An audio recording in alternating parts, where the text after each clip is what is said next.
దిగ్గజాలు భయపడిపోతా ఉన్నాయి. అడుగుతున్నారు బాండ్ పేపర్ మీద రాసి మళ్ళీ మీరు అధికారంలోకి వస్తారా, 7 నెలలకే మీ పని మొత్తం గోగంగా అయింది కదా అని అడుగుతున్నారంట. కూసేపేమో తండ్రి ముఖ్యమంత్రి, కూసేపేమో కొడుకు ముఖ్యమంత్రి అంటున్నాడు, రెడ్డి ముక్క అంటున్నారు. అందుకని పారిశ్రామికవేత్తలు అడుగుతున్నారంట జగన్ గారు రారని రాసి ఇమ్మని. ఆర్థిక నేరస్తుడు బెయిల్ మీద బయట ఉన్నాడు. ఎవడు ఆర్థిక నేరస్తుడు బెయిల్ మీద ఉంది కూడా ఈరోజు అదే ముఖ్యమంత్రి.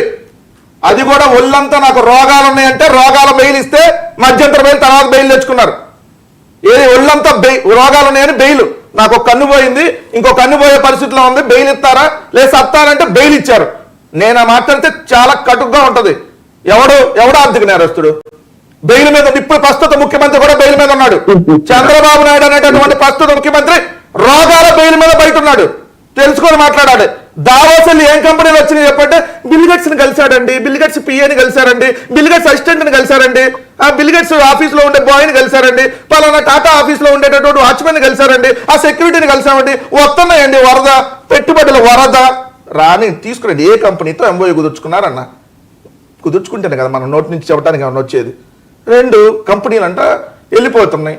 మీరున్నప్పుడు ఇప్పుడు జిందాల్ వెళ్ళిపోయింది. జిందాల్ 56,000 కోట్లు 6 ఒప్పందాలు కుదుర్చుకున్న జిందాలు ఏదైతే మీరు ఆ జిందాల్ హనీ ట్రాప్ అనేటువంటి కాదంబరి జపానీని వచ్చుకుంటే జపానీ తీసుకురావాలి కంపెనీలు. జపానీ అగ్రిమెంట్ చేసుకొని కాదంబరి జపానీతో అవేం కంపెనీలు తెచ్చితో సార్ అడగండి. ఇంకా అట్లాంటి కంపెనీలు రావాలి మనకి, వేరే కంపెనీలు ఏం రావు. రెండోది సంక్షేమం, బోర్డులో సంక్షేమం అంట.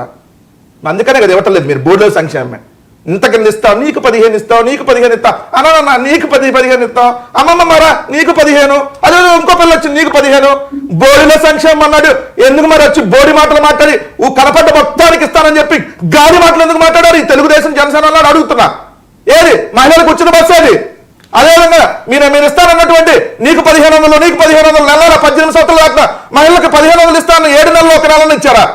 ఏది అమ్మఒడి మేము ఒకరికి ఇస్తే ముగ్గురుంటే ముగ్గురు కానండి, ఇంకా పిల్లలు కానండి, ఎంతమందిని కంటే అంతమందికి ఇస్తాం అన్నారు. ఏ ఒక్కరికి ఎందుకు ఇవ్వాలా? ఆ బోడి సంక్షేమం మీరు అన్నారే, ఆ సంక్షేమం ఇచ్చేటటువంటి దిక్కు మీకు లేదు. ఊరకు చెల్లు కబుర్లు గాలి కబుర్లు మాట్లాడమంటే మొత్తం ఒక చాంతాడన్న మాట్లాడతారు. మనకు తెలిసింది అదే కాబట్టి. మన సంక్రాంతికి వచ్చాంటే అందరూ చాలా బాగా డిస్కస్ చేశారంట. ఈ సంక్రాంతి నిజంగా బాగా డిస్కస్ చేశారు సార్. ఎంత గాలి రాష్ట్రం, ఎంత గాలి ప్రభుత్వం ఉండదని వచ్చిన ప్రతి ఒక్కరు డిస్కస్ చేశాడు. ఏ ఊరు పోయినా కోడి పందాలు కామన్, దాని గురించి ఎవరు మాట్లాడట్లా. ఈ ప్యాక్ ఆట, గుండాట, ఎక్కడికక్కడ మద్యము, ఎక్కడికక్కడ లోనా బయట ఆట, పెద్ద బజారు చిన్న బజార్ల ఆట, ఎక్కడికక్కడ పిల్లలతో ఆడిచ్చి రికార్డ్ డాన్సులు, గొప్ప సంస్కృతిని తీసుకొని వచ్చారని చెప్పి మొత్తం ఊరు వాడగల ప్రపంచం అంతా చెప్పుకుంటున్నారు. ఇండోనేషియాలో గోవాలో పనికిరావు. ఆంధ్రప్రదేశ్ లో సంక్రాంతి పండుగ మనం జరిగినటువంటి జోద క్రీడలు చూస్తే ఖచ్చితంగా క్యాసినో సెట్టింగ్ వేసే కంపెనీలు సార్, క్యాసినో సెట్టింగ్ వేసే కంపెనీలు, రికార్డ్ డాన్స్ కి ట్రైనింగ్ ఇచ్చే కంపెనీలు, ఏదైతే మద్యం డోర్ డెలివరీ చేసేటటువంటి కంపెనీలు, చీర్ గాల్స్ సప్లై చేసే కంపెనీలు ఈ రావాలి ఆంధ్రప్రదేశ్ రాష్ట్రానికి. ఏంటంటే మీరు చెప్పే సంక్రాంతి గురించి బాగా డిస్కస్ చేశారా? ఇదే ఒక్కడికి ఒక పథకం ఇవ్వాల. ఈ ఉన్న రైతులకు గిట్టుబాటు ధర లేదు. ఆల్రెడీ విద్యుత్ ఛార్జీలు మోత మోగిస్తా ఉన్నారు. నిత్యావసర వస్తువులు మోత మోగుతా ఉన్నాయి. ప్రజలకు ₹1 ఇచ్చింది లేక వాళ్ళ మీద పడి దోచుకొని జోద క్రీడలుగా తయారు చేసే ఆంధ్రప్రదేశ్ ని ఇంటింటికి మద్యం సప్లై ₹99 మద్యం తాగండి, ఊగండి, ఊగి మీ ఇష్టం వచ్చినట్టుగా బిహేవ్ చేయండి. ఇట్లాంటి కంపెనీలు రావాలి ఆంధ్రప్రదేశ్ రాష్ట్రం. ఇంకేందంటే వచ్చేది విశాఖ స్టీలు.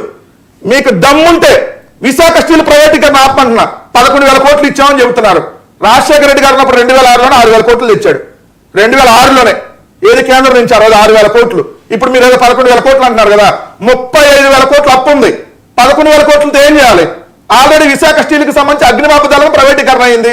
ఆల్రెడీ వీఆర్ఎస్ సంబంధించి ఆల్రెడీ ఇచ్చేసారు ఎంప్లాయీలకు. వీఆర్ఎస్ సంబంధించి ఒక్కొక్కటి ప్రైవేటీకరణ చేస్తాం. మళ్ళీ ఏదో మేము కాపాడాం విశాఖ స్టీల్ ని, మీరు ఏదో కాపాడటం అంటే ప్రైవేటీకరణ జరగకుండా ఆపటం. రైల్వే జోన్కి భూములు మీరు వచ్చి నాకు కేటాయించారా? చూపించండి. 7 నెలలు మీరు ఆడ కేటాయించారు. మొత్తం ఆ భూసేకరణ చేసింది మేముంటాయల్లో. ఆ రోజు బల్క్ డ్రగ్ పార్కు ఇదే యనమల రామకృష్ణుడు లేఖ రాశాడు. బల్క్ డ్రగ్ పార్క్ ఆంధ్రప్రదేశ్ రాష్ట్రానికి వద్దు అని చెప్పి 16 రాష్ట్రాలు పోటీ పడితే జగన్మోహన్ రెడ్డి గారు బల్క్ డ్రగ్ పార్క్ తెస్తే ఆ రోజు వ్యతిరేకించి లేఖ రాశారు కేంద్ర ప్రభుత్వానికి వద్దండి మా రాష్ట్రానికి అని. అదే దానికి శంకుస్థాపన చేయించారు ఇవాళ మోడీ గారి చేత. అదే ఎన్టీపీసీ జగన్మోహన్ రెడ్డి గారు వచ్చినాక, జగన్మోహన్ రెడ్డి గారు ఆయనలో వచ్చిన ఎన్టీపీసీకి ఎవరితో పుట్టిన బిడ్డకి కూటమి ప్రభుత్వం తండ్రి అని చెప్పుకున్నట్టుంది మీరు చెప్పి. మళ్ళీ గట్టిగా మాట్లాడితే చాలా మాట్లాడుతుంటే నేను చాలా మౌనం వహించాను.